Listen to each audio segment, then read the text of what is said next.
Olá, eu sou Bernardo Leite, uma satisfação estar aqui com vocês. Eu estou aqui para falar um pouco sobre as características e vantagens da implantação da cultura do feedback nas organizações. Algo que nós temos realizado com uma frequência razoável e que, obviamente, nos traz alguns ensinamentos interessantes, principalmente no que se refere ao enfrentamento de alguns desvios desse processo. A primeira questão que eu preciso enfatizar é que nós temos uma correlação muito grande entre feedback e avaliação de desempenho, tá? Por razões óbvias, mas sem dúvida não é disso que nós estamos falando. Nós estamos falando do feedback de uma maneira mais ampla, do feedback no dia a dia, no feedback na gestão, na rotina de gestão, né? No feedback no acompanhamento de projetos, na orientação dos nossos subordinados de uma maneira geral. Então esse é um ponto fundamental dentro do processo. Outra questão que nós trabalhamos muito na implantação é de que, obviamente, é bastante importante saber como se pratica o feedback, como é o jeito de se dar o feedback, apesar de que eu tenho que admitir que cada gestor terá o seu estilo próprio e a sua característica pessoal predominando sobre esse sentido. Mas o que eu quero enfatizar e ressaltar não é só o como, mas o porquê que eu faço isso. Qual é o objetivo de reorientação? Aonde eu tenho que chegar com esse processo? Então isso também é um fator de reflexão extremamente importante na organização. Por que eu dou feedback? Aonde eu quero chegar? Quais são os meus objetivos, né? E também é importante falar da abrangência, né? Por exemplo, dentro do processo de avaliação de desempenho, muito frequentemente se chega ao determinado ranking, já ouviram falar nisso, onde se define quais são os melhores profissionais em termos de desempenho, etc. e tal, o que acaba, algumas vezes, criando determinadas castas organizacionais. Isso é péssimo, isso interfere negativamente no projeto e no processo de desenvolvimento em geral.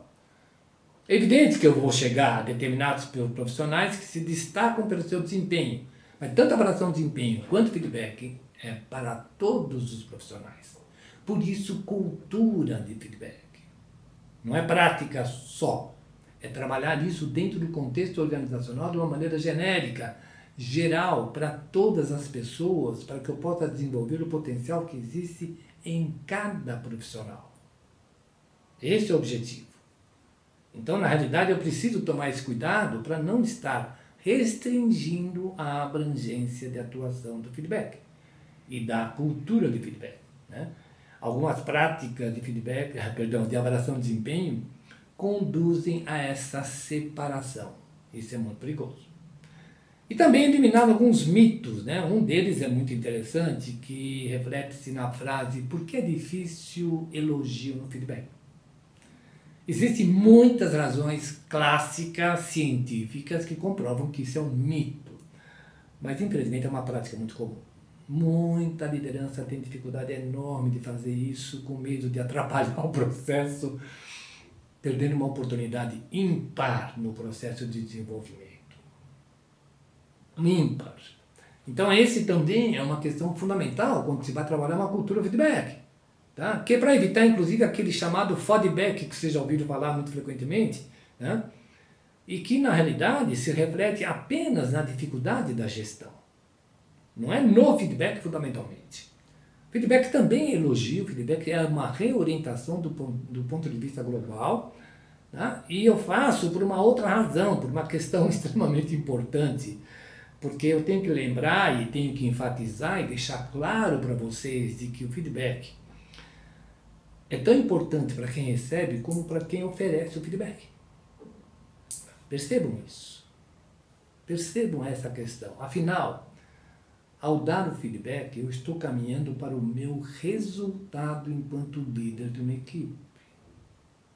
Ok, é importante o meu subordinado, não discuto, mas é tão ou mais importante para mim, líder, para a minha equipe, para os meus resultados de uma forma geral. Então esses são pontos fundamentais na implantação de uma cultura de feedback, no que se refere a algumas reflexões das pessoas que atuam junto a esse processo. Não é um processo metodológico apenas técnico, ele é reflexivo, ele tem um papel extremamente importante quando eu falo de alguns posicionamentos dentro da estrutura da organização, né? Para complementar essas informações, eu gostaria que vocês pudessem, se der, né, para ler alguns dos textos que eu deixo em links aí. Tá? Num deles eu falo sobre o efeito Rosenthal. O efeito Rosenthal é uma pesquisa, tá? É uma expressão psicológica, é uma pesquisa realizada por esse autor que mostra quanto interfere nos resultados a nossa confiança na equipe e nas pessoas. Tá? Que também se é conhecido por efeito Pigmalion. Vale a pena ler, vale a pena entender o que significa isso dentro do contexto.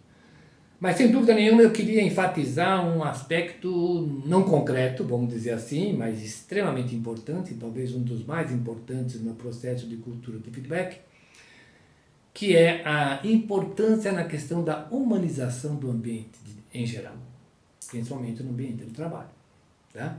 Afinal de contas, estamos em 2022, em um período restritivo e, acima de tudo, com o uso incremental e intensivo de tecnologia, principalmente a tecnologia de comunicação, que é fantástica, óbvio, maravilhosa e temos que utilizar em todos os seus aspectos, porém afasta um pouco as pessoas, inevitavelmente. Tá? A forma virtual facilita muito, mas de uma certa maneira afasta as pessoas. E isso tem trazido problemas seríssimos no processo de organização e de trabalho. Fazendo com que, na verdade, nós tenhamos um grande comprometimento do ponto de vista de posicionamento pessoal. Tem uma questão que eu gosto de ressaltar, quando eu falo em desenvolvimento, que é o alvo da cultura do feedback, eu estou me referindo a um desenvolvimento profissional e pessoal. Não existe um desenvolvimento apenas profissional, eu não consigo deixar o meu pessoal fora desse processo, eu tenho que estar com ele junto. Então, quando eu falo, na realidade, da questão do feedback, da questão da cultura do feedback, inclusive levando em consideração esse aspecto da humanização do ambiente de trabalho, eu estou falando de uma coisa extremamente importante dentro da questão. Porque há alguns aspectos que atrapalham essa humanização. Uma delas, pelo menos por uma parcela pequena da população, é a falta de preparo para o enfrentamento das adversidades, que são inevitáveis e que são maravilhosas oportunidades de crescimento, que nós devemos aproveitar intensamente. Mas para muita gente é sinônimo de perseguição, de falta de sorte, de dificuldades. Então esse é um ponto fundamental no acompanhamento dos nossos funcionários, da nossa equipe. Outro ponto, também conhecido, a pressão do imediato. Clássico nos dias de hoje, quando tudo é líquido e superficial, e eu tenho uma infinidade de informação enorme, uma quantidade absurda de informação superficial e que, sob certo ponto de vista, me causa alguma insatisfação. E, finalmente, a ansiedade gerada pela exposição fácil nas mídias sociais, gerando uma expectativa de visibilidade normalmente falsa, baseada em quantidade de links, quantidade de likes, quantidade de seguidores, que não diz nada. Né? E que, de alguma forma, funciona como um elemento pressionador das pessoas, de uma forma geral, quase como se fosse, eu poderia dizer isso de uma forma, de uma análise um pouco mais psicológica, quase como se fosse uma compensação pela falta de atenção que eu recebo.